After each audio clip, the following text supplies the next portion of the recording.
Hi everyone, magandang araw po sa atin. So ito nga pala yung drone natin na L6 Pro Max drone. No, almost 1 year na rin po ito na drone na to. So pero yun nga lang, nagkaroon tayo ng problema dahil ito po ay bumagsak sa dagat.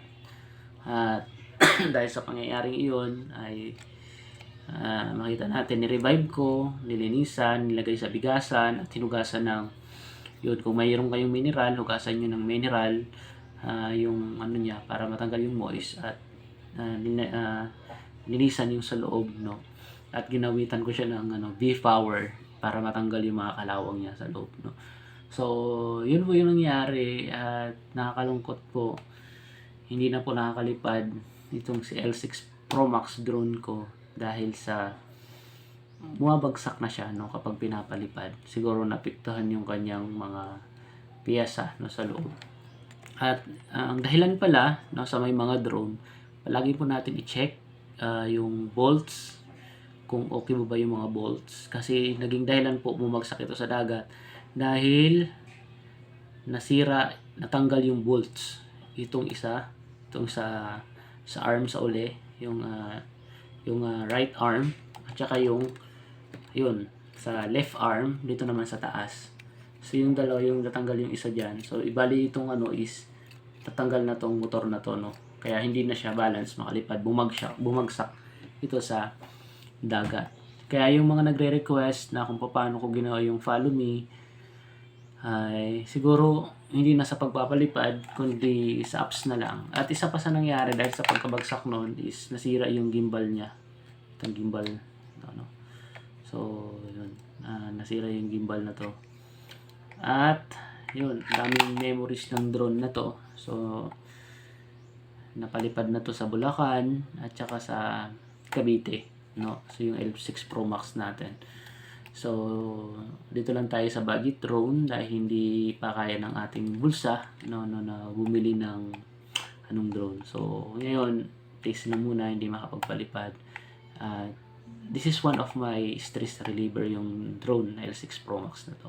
Kaya sa mga nagre-request kung paano ko ginawa yung GPS follow. So tingnan po natin. Pero itong remote control okay pa naman.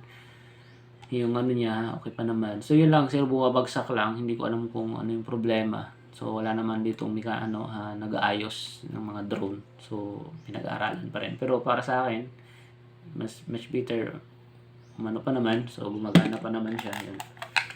Hindi ko na lang pinapalipad para at least memories na lang. So mahirap din kapag nag-fly away or kung saan mapunta. So yan, okay pa naman siya. Yun, hindi lang natin mapapalipad. So yun. So titingnan natin yung apps sa dito sa natin. Ito pala 5G phone, ito yung ginagamit ko, no. Yung Itel P55 na cellphone. Bumili po ng bago kasi noon wala akong ginagamit talaga na monitor ng drone. So ito is bago lang. Saka naman nasira yung drone. So yun po. So tingnan po natin. So yung apps na yan, yung apps. So bali sa apps na yan, so makita natin. So mamaya ay na lang natin. Makikita ay ilalagay ko na lang dyan sa screen. Okay. Yan. Bali, ang gagawin natin, syempre, yan, start fly. Syempre, hindi ba nakakonect sa drone?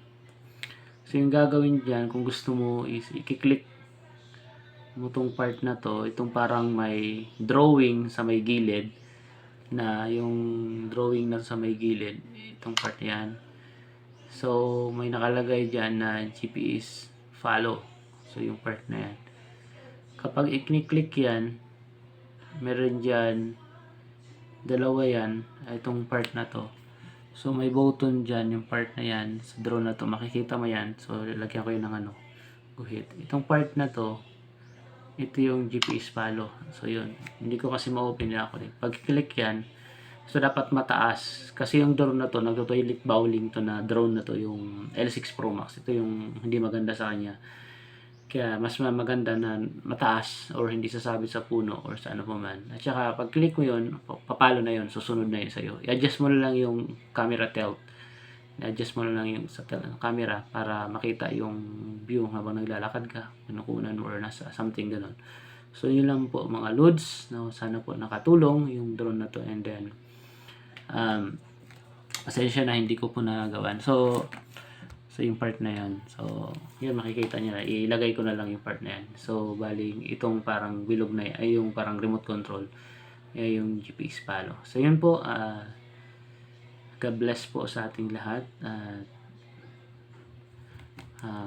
Yun yung story ng ng drone. So, bali itong drone na to, nag-umpisa ako sa E88 drone. Ngayon yung talang pinag-aralan ko, nag-fly away. Nakadalawa ako ng E88. So, nag-fly away.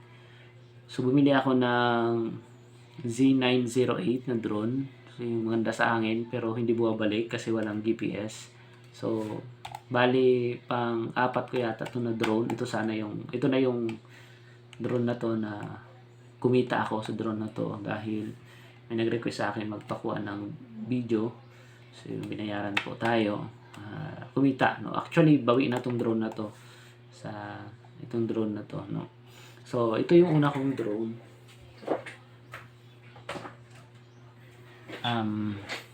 Ito, ayos pa to, no? Goods pa. Pero marami na ito pinagdaanan, tinalihan ko na lang. Pero okay na, tanggalin ko na to. Kasi hindi na to na fold. Yan, nilagyan ko na lang yan ng glue, yung pandikit. Dinikit ko na lang yan dyan. Pero goods pa yung lipad nito. Ang problema na lang nito yung battery. Bilis malubat. So, pero napapalipad ko pa to. So, dito talaga ako natuto sa GPS drone, no, yung E6S mini drone. So dito ako natuto sa drone na to. So kaya kung mag-start kayo sa mga gustong magpalipad ng drone, so advice ko is doon muna kayo sa mga mumurahin na drone.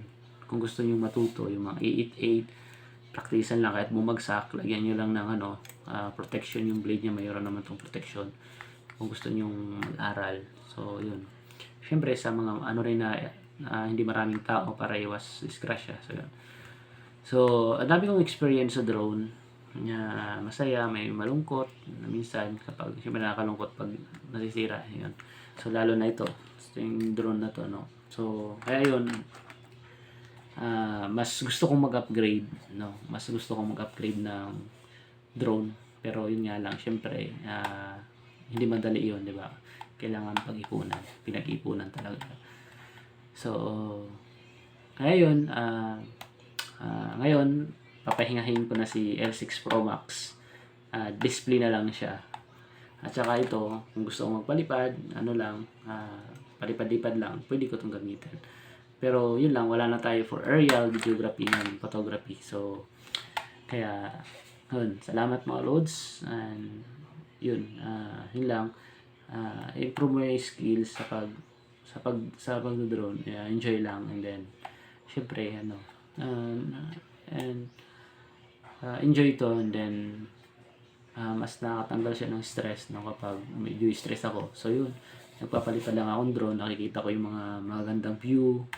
So yun, sarap na sa feeling. So, kaya yun po yung drone na to. So God bless po sa ating lahat. Mabuhay po tayo. Bye bye.